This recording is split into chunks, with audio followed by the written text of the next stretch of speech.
Good morning. My name is Krista, and I'll be your conference operator today. At this time, I would like to welcome everyone to the FUBO fourth quarter full year 2023 earnings conference call. All lines have been placed on mute to prevent any background noise. After the speaker's remarks, there will be a question-and-answer session. If you would like to ask a question during that time, simply press star followed by the number 1 on your telephone keypad. And if you would like to withdraw that question, again, press star 1. Thank you. I would now like to turn the conference over to Allison Sternberg, Senior Vice President of Investor Relations. Allison, you may begin your conference. Thank you for joining us to discuss FUBO's fourth quarter 2023. With me today is David Gandler, co-founder and CEO of FUBO, and John Janedis, CFO of FUBO. Full details of our results and additional management commentary are available in our earnings release and letter to shareholders, which can be found on the Investor Relations section of our website at ir.fubo.tv. Before we begin, let me quickly review the format of today's presentation. David is going to start with some brief remarks on the quarter and full year and FUBO's strategy, and John will cover the financials and guidance. Then we will turn the call over to the analysts for Q&A.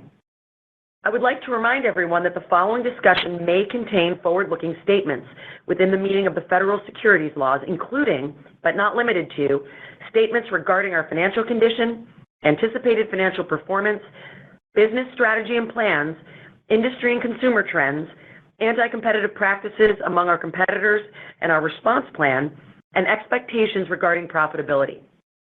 These forward-looking statements are subject to certain risks, uncertainties, and assumptions.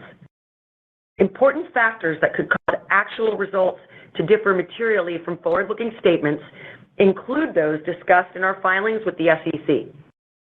Except as otherwise noted, the results and guidance we are presenting today are on a continuing operations basis, excluding the historical results of our former gaming segment, which are accounted for as discontinued operations. During the call, we may also refer to certain non-GAAP financial measures.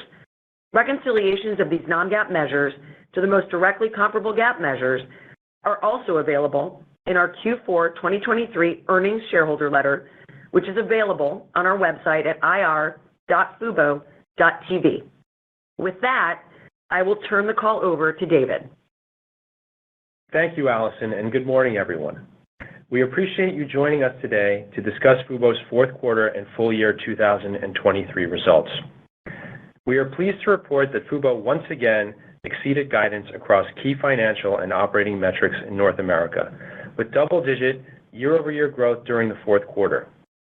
We delivered a record 1.62 million paid subscribers, an increase of 12% year-over-year, and $402 million in total revenue, up an impressive 29% year-over-year.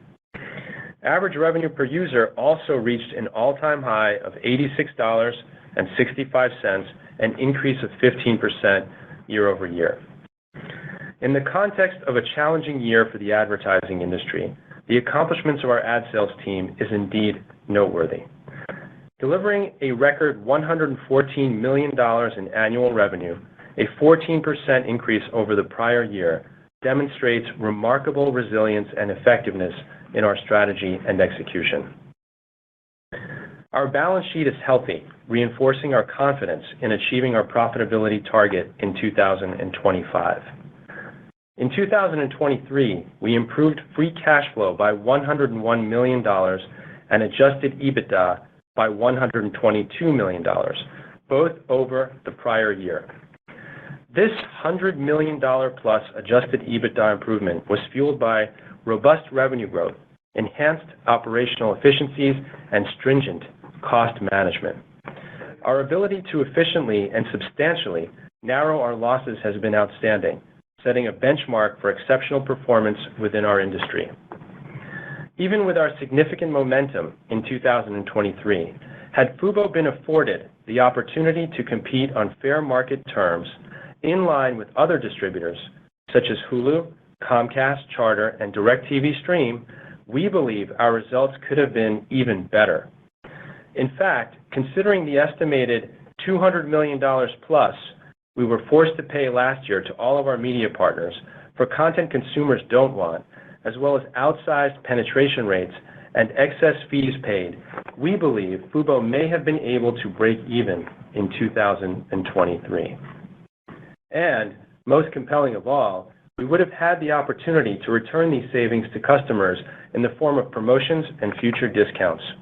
Instead, our customers are hit with annual price hikes because they are forced to buy content they don't want, just to access sports. Last week, we filed an antitrust lawsuit against the Walt Disney Corporation, Fox Corporation, and Warner Brothers Discovery, who are forming a sports streaming joint venture expected to launch this fall.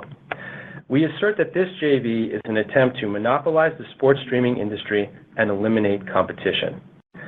Their proposed venture is, we believe, just the latest example of this sports cartel's attempt to block and steal FUBO's vision of what a sports streaming bundle should look like, resulting in billions of dollars in damages to our business. We consider the defendant's pernicious contractual terms and other anti-competitive practices borderline racketeering. As stated in our complaint, this sports cartel has levied content rates on us that are 30 to 50% plus higher than those of other distributors, forced us to license unwanted non-sports content to access their must-have sports programming, imposed above-market penetration rates for this content, and restricted our ability to offer certain features while permitting competitors and their own vertically integrated services to do so. And this sports cartel further attempts to stifle and destroy competition by forcing FUBO to license content they don't even own, which bloats our bundle and further raises prices for consumers. We have been dealing with widespread and rampant misconduct from this group and the industry at large. It has to stop. Consumers deserve choice. They should only pay for the channels they want. They should be able to access delightful product features to enjoy the streaming experience the way they want to. And they should get all of this at a fair price. I want to be clear that, despite these challenges, we remain focused on executing our operating plan. Our ability to improve our business, top and bottom line, in a persistently anti-competitive landscape underscores our team's capacity for sustained execution. We remain focused on offering consumers a dynamic, sports-centric entertainment content service and continuing to demonstrate to investors that they can rely on FUBO's consistent performance in meeting our business goals. Delivering an unparalleled streaming offering means solving problems for consumers. As we have said for the past 3 years, friction and fragmentation in the streaming industry is forcing consumers to pay for multiple services to access must-have content. And with exclusive content fragmented across many services and packaged alongside non-exclusive programming, customers are ultimately paying multiple times for much of the same content. It's a well-established fact that, for the benefit of consumers and to maximize the monetization of sports leagues' intellectual property, sports needs to be broadly disseminated. This is the rationale behind our ambition to become a super aggregator, which we believe addresses the challenge effectively for consumers while also serving as the optimal strategy for our media and advertising partners. Our goal is to engage consumers along the demand curve and deliver aggregated video bundles focused on the consumer experience at different price points. We are not trying to be an app store. Our vision is to offer different types of packages, including free, fast, AVOD, pay-per-view, TVOD, and a virtual MVPD channel bundle, and provide consumers with a seamless experience that lets them access just the channels they want, when they want, and at a fair price. First in our super aggregation strategy will be the forthcoming launch of a free content tier to include the nearly 160 FAST channels we have launched since 2022. By providing these channels outside of the paywall, we plan to leverage this tier to retain and monetize consumers who sign up for FUBO but either don't convert into paying users or who cancel their subscription. Our goal is to keep customers inside the FUBO ecosystem. There is a lot to enjoy with FUBO, and we intend to deliver multiple content and product options, letting consumers choose the FUBO experience that's right for them. In summary, in 2024, we are focused on solidly executing our business plan even as we manage headwinds. Our Q4 and full year 2023 performance reaffirms our belief that FUBO's aggregated video bundle delivered through a premium, personalized streaming experience offers value for customers, shareholders, and partners. Importantly, we strive to be champions of consumers who are entitled to choose a sports-first bundle that's right for them and at a fair price. We will fight for their right to do so. I will now turn the call over to John Janedis, CFO, to discuss our financial results in greater detail. John. Thank you, David, and good morning, everyone. Our fourth quarter results reflect the ongoing improvement across our key performance indicators. The fourth quarter marks more than a full year of this trend, serving as proof that our operational initiatives around bringing added effectiveness and efficiency to the business have been working and that our customer acquisition actions have also had a positive impact. We continued to see healthy top-line and subscriber growth, with Q4 revenue growth in North America of 29% and rest of world revenue growth of 18%. We are equally pleased with our overall subscriber growth, including 12% growth in North America, well ahead of our initial guidance of 5% growth at the start of 2023. This brings us to $1.37 billion in global revenue for the full year, representing 28% growth year over year. As we continue to grow subscribers and become more strategic around our pricing and packaging, we expect to see continued leverage on the subscriber-related expense line, which in the fourth quarter decreased 662 basis points to 87% of revenue versus the prior year period. On the operational front, ARPU in North America reached $86.65, an all-time high, while rest of world ARPU was $6.81. The improvement in ARPU was largely the result of the various pricing initiatives undertaken throughout 2023. Turning to advertising, we are pleased with the growth and trends we are seeing on this front, more so given the continued volatility many advertising businesses are facing. During the fourth quarter, global ad revenue totaled $39 million, or a 15% increase versus the prior year period.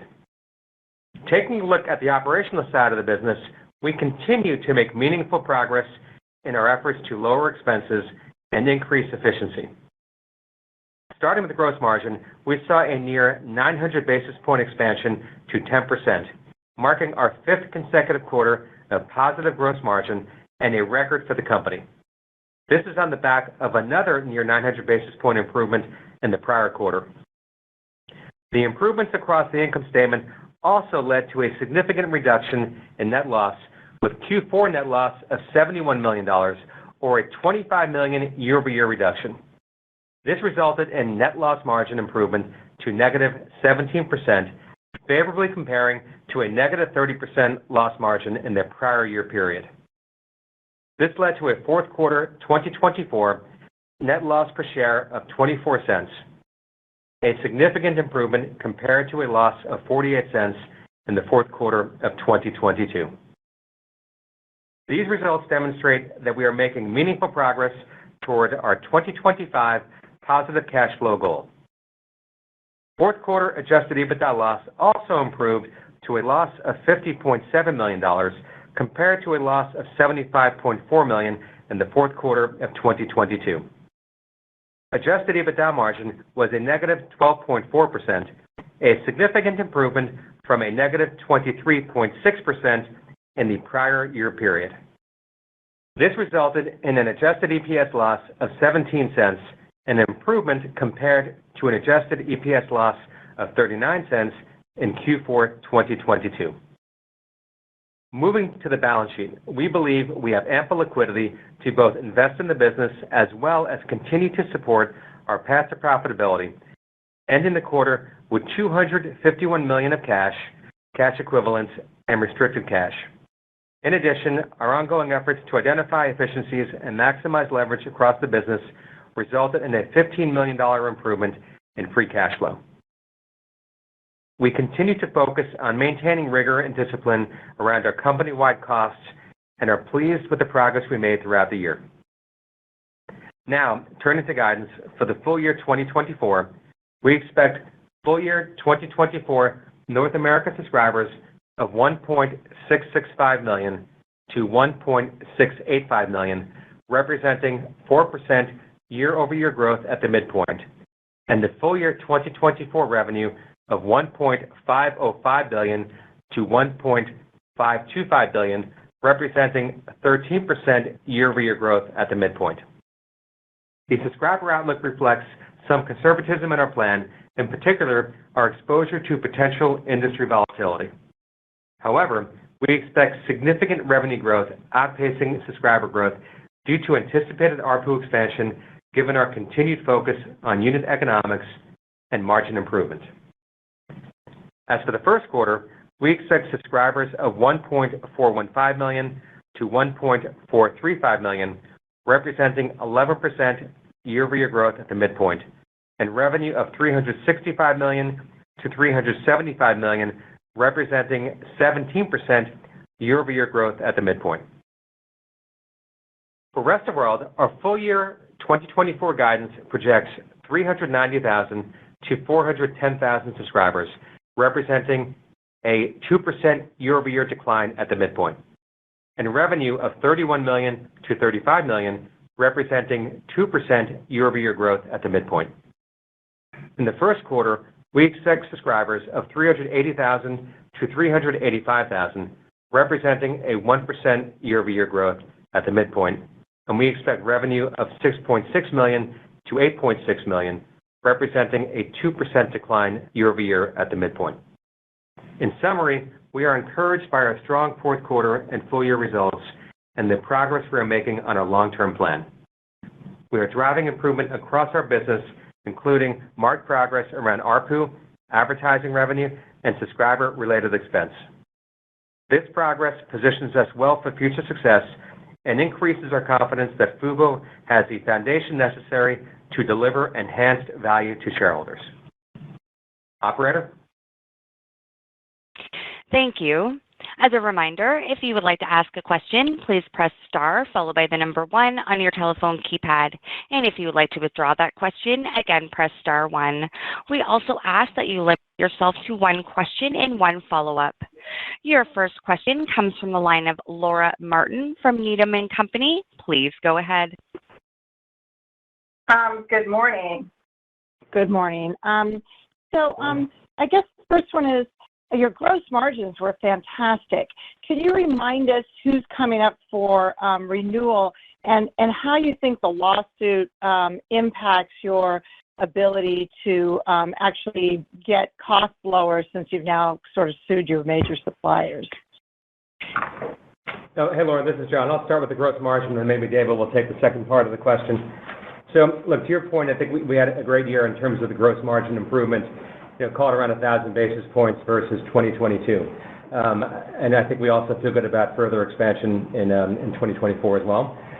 In terms of renewals, I think that we don't call out specific renewals, but what we said historically, and that hasn't changed, is that we typically have 1 to 2 renewals per year, but we don't comment specifically on who or when. Okay, cool. And then my other question is about the lawsuit. So, John, what are you thinking overall cost of the lawsuits are in 24? Does it affect your promise to hit free cash flow break even in 25? And worst case, I mean, you guys have competed. I mean, there's lots of streaming sports out there. Like Paramount has streaming sports. The Hulu and YouTube TV have lots of streaming sports.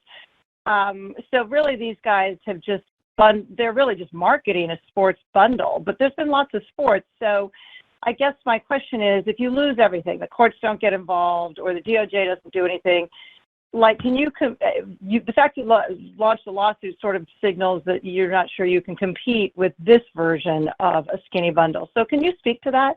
And what happens if none of these injunctions, no one intercedes on your behalf, and you have to compete against this new entity, please? Yeah. Hey, Laura, this is David. Well, I think that, as you said, we've been competing with these very large companies for 9 years now, and we have an overwhelming amount of evidence over these years that demonstrates the anti-competitive patterns that we've been dealing with. I think, as we've said, a win for us is really outlined in the complaint. We just want parity. Parity means that they don't levy rates on us that are 30 to 50% above market. They don't force us to license unwanted content to be able to access must-have programming, and they don't impose on us, penetration rates that are above market, along with some of these restrictions. Like, for instance, we don't get to sell ESPN Plus, despite the fact that we offered to pay for it, and Charter received it for free. So that's on the win side. On the loss side, I guess, it's very difficult to say, but ultimately, I think things will remain status quo. We'll continue to have to deal with unreasonable and above market economic terms. And as you can see, historically, 11 out of 12 quarters, we're continuing to fight the good fight. And so that's sort of where we land within these two sort of situations. And Laura, maybe I'll just wrap up on the lawsuit costs. What I can tell you is that it's factored into our budget, but it's too soon to give you a number in terms of the totality. Your next question comes from the line of David Joyce from Seaport Research Partners. Please go ahead.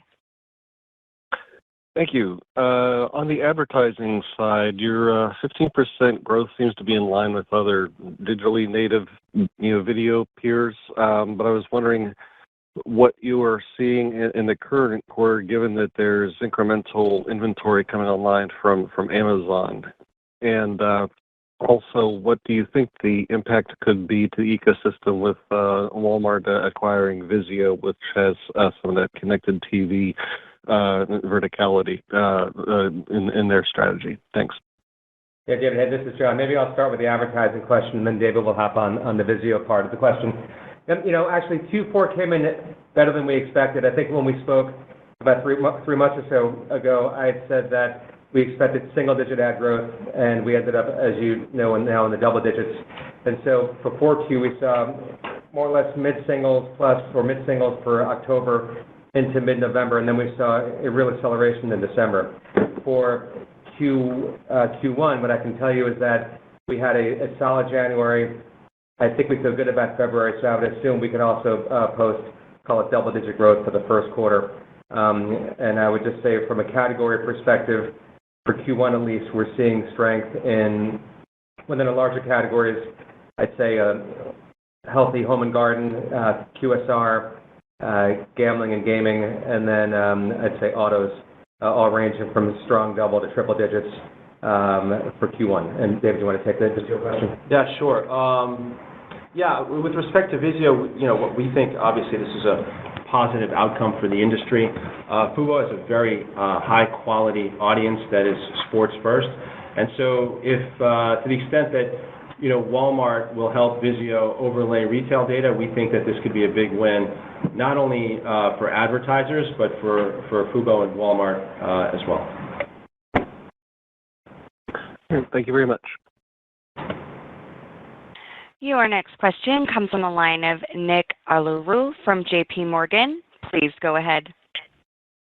Hey guys, good morning. Thanks for taking the question. If I could drill in on the 1Q guide a little bit, is there anything, baked in there from what you observed from the exclusive Peacock playoff game in January? Did you notice any incremental churn, or if it changed the usage behavior afterwards from your regular NFL fans? Yeah, hi. Very good question. We actually didn't see anything because, most people that visit FUBO or use FUBO are using it for the vast portfolio of sports content we have. And based on some of the data that we've seen with respect to Plus services, and this may be the reason why the JV has become a hot topic, is that 3 out of 4 customers prefer to watch their content on our platform versus a Plus service. So actually, I think we've also seen that people are confused, about 70% of our customers also prefer to use Fubo for content that is also streamed on exclusively on these Plus services. So all in, I think we're in a relatively good spot, and it's clear people are concerned, customers are tired of friction and fragmentation. Understood. And maybe if I could follow up on the Plus services. I guess, when you guys discussed Charter and Disney in the past, you've talked about how that suggests the industry is heading towards reaggregation, which should benefit the company. But I'm curious if you think that there's any longer-term risk from what Charter's doing or potentially other future similar DTC bundles in that it could slow the pace of cord cutting, and if that might shift the magnitude of new customers entering your funnel. Just curious how you think about that. Thanks. Yeah, thank you. I don't think we really think about that. As you know, we've continued to take share now since, for 8 years annually. So, this is a very robust market, and, we are all for competition, and we think consumers should have choice. And, we believe the product that we are distributing is a product that people enjoy. So, we don't really see any impact on that front. Your next question comes from the line of Darren Astashi from Roth MKM. Please go ahead. Morning. Thanks for taking my questions. Could you talk a little bit about, in general, just some more near-term, year-to-date ad trends you're seeing, particularly in FAST and then CTV? Yeah. Hey, Darren, it's John. I'll start. Maybe I'll add a little bit on to what I responded to with David's question. And so we saw some good health, again, coming out of December. As you know, David and I spend a lot of time with our ads team. What I can tell you for Q1 is that we're actually seeing improvement in terms of the demand factor as the quarters progressed. And so what I mean is that for, call it, to January, February, we were seeing the demand coming closer to run date. I would say now we're at a point where we're actually seeing demand for beyond 1Q, meaning March, but also into 2Q and into 3Q. So I think we feel relatively good about it. You didn't ask, but on the political side, off of a small base, we saw, call it, triple-digit growth in Q1. As a refresh, we put up about, call it 4 million plus in 2022. I'd expect meaningful growth off of that in 24, but the majority is going to come in, call it, from August and beyond. And then, again, from a category perspective, I mentioned the stronger ones for Q1. I would say on the softer side, I'd call it maybe CPG and travel and tourism, if I call that too, that were a little bit softer than the portfolio. But again, I still expect to see double-digit growth for Q1. Great. And then maybe just one more philosophical question as it relates to the lawsuit. So there's a lot of examples of monopolistic practice with big tech out there, and antitrust regulators have done nothing about it. So I'm just curious, in the spirit of the lawsuit, given you don't have unlimited resources, what is your propensity to, I guess, dig in kind of to defend your ground here? Is this to the death, or is this something where if you don't see progress, you might relent, just given there's a very competitive product out there and legal bills are not going to be cheap? Thanks. Yeah, well, again, good question. I think that this is a duel to the death. It has been when we started this company. We are fighting for consumers. We are fighting for our customers.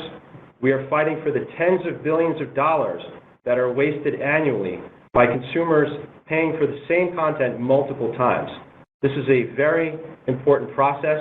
We are sticking to our principles, to our guns, and we're continuing to be able to chew gum and walk at the same time, as you can see from our numbers. We're continuing to execute very well. We're continuing to see revenue growth. We're operating efficiently. And, again, we think that we can handle both of these things at the same time. Your next question comes from the line of Shweta Khajuria from Evercore ISI. Please go ahead. Okay, thank you for taking my questions. Could you please comment on subscription churn or subscriber churn that you saw from Q4 into Q1, and then What is baked into your guidance as the year goes through? Do you expect an ongoing improvement if it has continued to improve versus prior seasonality that you've seen? And then question two is just a follow-up on your prior answer, David, regarding the lawsuit. In the event that it goes against you, how do you see the future of FUBO? I mean, you said you've been fighting the good fight, but the fight may get a little bit tougher. So could you comment on that? Thank you. But hey, it's John. I'll start with churn. And what I would say is that we don't disclose exact churn numbers, but I could say it's a couple of things to that. One is, as a reminder, that there is seasonality by quarter to the churn. And so I would say hard to give you kind of a differential from Q1 to Q4 because I don't know if it's overly relevant. What I can tell you, though, directionally, when we look at it year over year, it's been relatively stable. Sorry, Shweta, could you just repeat the litigation question? I think there were a few questions within the overall comment. Sure. I was just wondering what you think if the lawsuit goes against you. I mean, you mentioned that you've been fighting the fight, but that fight could get a little bit tougher in the event that you lose the lawsuit. So how does the business change, and what are your thoughts for that event happening? Right. Well, as I said, we're fighting for customers. We don't anticipate, well, first of all, losing the lawsuit doesn't really change anything, as we said. If things would remain status quo, we'd have to deal with unreasonable pricing and above market terms. And so, I don't believe that any of these companies would retaliate against us for filing what we believe is a credible complaint.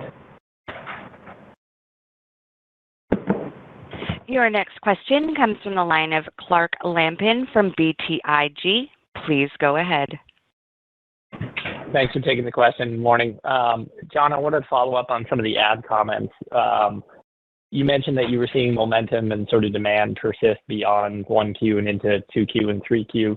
Could you help us understand, I guess, what's sort of baked into guidance for the year and how much, I guess, the lift that we've seen in the back half of 2023 is systematic or maybe conversely a function of some of the improvements in the go-to-market that you've implemented? Yeah, sure, Clark. Look, as you know, we don't guide specific to advertising, and so again, I'll start with Q1 in terms of the double-digit growth. I'd say, hard to say with specifics on 2Q to 4Q, but we continue to expect growth. I don't want to be more precise than that, just given lack of visibility. I would tell you that from a direct and programmatic guarantee perspective, we continue to see momentum there in terms of mix improvements. And so, that number kind of tripled, call it, from around 6.5% of the total being those two, I should say, versus 90% plus programmatic. In the fourth quarter, it was more like 20%. I'd say for 2024, that number will improve. I would also remind you, though, that a fair amount of the political money comes in on the programmatic side. But if I had kind of pull that out on a like-for-like basis, direct will be, call it low to mid-20s, I would assume. And that also, as you know, comes with a benefit in terms of pricing. And so a higher CPM for that business relative to the programmatic business. You didn't ask this, but given the supply coming on, like we spend time talking to our teams around that, there is a little bit of weakness on pricing, call it in the long tail. I'd say for Prime, we look at that as some more undifferentiated supply that's seeing pricing pressure. But given our sports focus, I'd say we're relatively immune to that.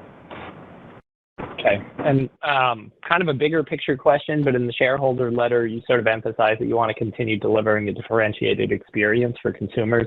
I was wondering if maybe you could shed some light on whether there are feature updates or releases that you guys have planned for 2024 that you're comfortable talking about at this juncture, or just sort of broadly, sort of what, I guess, will help bring that sort of differentiated experience to life for the user? Yeah, why don't I take that question? So I think, over the last year and a half since our acquisition of Molotov, we've been very focused on the platform. This is a very forward-thinking company. We've been ahead of the curve now on multiple fronts for many years. And the three areas that we've really focused on is really developing a back-end-driven platform that enables us to rapidly and seamlessly release product features. That's important because we collect a lot of data, and we're doing a lot of A/B testing. Hundreds of A/B tests are running simultaneously, and that will inform us on the direction we're going to take. Some will be larger bets, some smaller bets. The second piece is the advanced data and AI platform that we've really developed, and we started to release some features. I think we've announced the instant headlines that we're starting to see some tractions with. If you're not familiar with that feature, it's a feature that allows to overlay the thumbnail on the homepage that will immediately recognize what is being discussed on a newscast. So if you're talking about the elections, you'll quickly see a headline change to whatever is there, so consumers are more apt to click on that. And the last thing is the flexible architecture that we've built that allows us to rapidly make changes to configurations, which enable very quick rollouts efficiently across the globe. Again, right now we're very focused on our U.S. plan and achieving our profitability targets in 2025, but the baseline on the back end of the platform is prepared. We're running some tests, as I said, and we're looking forward to starting to roll out features towards the back half of the year. The first feature, as I mentioned in my opening remarks, was our premium platform, which will give us an opportunity to collect even more data. So we're very excited. We've always said that we wanted to compete on a non-exclusive basis on fair terms, and we look forward to doing that. Your next question comes from the line of Jim Goss from Barrington Research. Please go ahead. Good morning. I had a couple of questions. One, I was wondering about your programming fees with your program providers. Are they generally on a per-sub basis, or are they on a sort of aggregate basis for certain markets? And on a related basis, how many options do you feel you would be inclined to provide consumers in terms of mixes of programming in a given market to provide the choice you think they deserve? And then secondly, rest of the world is fairly modest and stable. I'm wondering what your commitment to that effort is, and what is the continuing rationale? Yeah, sure. Hey, Jim, it's John. I'll start with the subscriber fees. And look, it's a combination, but I'd say the vast majority is on a per-sub basis. But we also have, I'd say, a fair amount of flat fee. So it's a combination. But again, the vast majority of the total fee would be on a per-sub basis. There also are some situations where there is some flexibility in terms of pricing based on volume. Okay, and Jim, what was the second part? Oh, okay, sorry. Your next question comes from the line of Brett Knoblauch from Cantor Fitzgerald. Please go ahead. Hi, guys. Thanks for taking my question. It's been nice seeing the sequential gross margin improvement, and I was just curious if you could provide any color as to how that will trend throughout the year. And then maybe as a follow-up, is it possible for you guys to maybe launch a called skinny bundle of your own with the most relevant sports channels that you guys currently distribute, or is that kind of against the policies or contracts that you have signed with call it the big companies? Hey, Brett, actually, you broke up a little bit. Can you repeat the first half of the question? Yeah, could you talk about the pace of gross margin improvement we should be expecting throughout 2024? Sure. All right. So, look, as I mentioned before, we saw about 1,000 basis points of improvement in 2023. We don't guide specific to gross margin. What I would tell you, though, is that I'd say we'd continue to expect, healthy improvement throughout the course of the year. But I don't want to be more specific than that. Probably not as great of improvement in 24 versus 23, but I'd say still very healthy.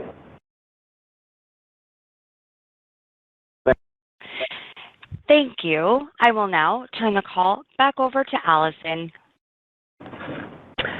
Thank you, operator, and thank you to everyone for your very thoughtful questions. We'll look forward to speaking with all of you next quarter. Before I turn it back to the operator to close out the call, I did want to surface some questions related to our State Technologies investor platform. And one question that got a lot of votes, I think this is really appropriately directed to you, David, is sort of a meta question, a very high-level question, which is, what long-term strategies do you have in place to ensure the sustainable growth and success of the company? Yeah, very good question. I tried to hit on that during my opening remarks. One of our key goals as part of being a video aggregator is to really drive a super aggregation strategy. I think we've said many times now that we have no plans to be an app store. We want to create a seamless and premium experience for customers, and we'll look to target those customers at different points on the demand curve, which, by the way, will change given the seasonality of content that's available. And so, as we said, we're going to start to build on our strong advertising business and launch a free tier sometime in the back half of the year to leverage the 160 or roughly 160 fast channels that we already have behind the paywall. And we're focused on continuing to develop some technology in-house that will allow us to create more personalized experiences and upsell customers on things like TVOD and pay-per-view initially. And as we work through our content deals, we'll hopefully get to a place where we can unbundle some of the programming the same way the media companies would plan to do so. And I think that's going to drive a lot of value, both for customers, for our media partners as well, driving revenue for them, and our shareholders. Excellent. And one other question that received quite a few upvotes, not surprisingly, and you've addressed this throughout the course of the call, but will this new JV and sort of the associated impact or anticipated impact change our path to profitability by 25? Well, the answer is no. As you know, the last 4 quarters, we've really delivered on the bottom line. This last quarter was a really impressive move, an improvement of $100 million of free cash flow. Really demonstrates our commitment to achieving our profitability targets. That doesn't mean it's going to be an easy road, but this company has demonstrated time and time again its resilience.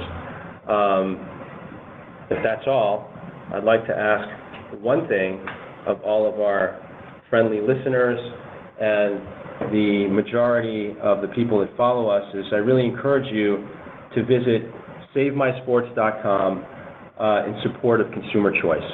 There's a letter out there that I've posted, and you'll be able to find your local congressmen and women. Feel free to reach out to them because this is a really important topic, and you'd be saving customers tens of billions of dollars a year. Thank you. Thank you, David. Again, thank you to everyone on the call for your thoughtful questions. I'll turn it back over to you, operator, to conclude the call. This does conclude today's conference call. Thank you for your participation, and you may now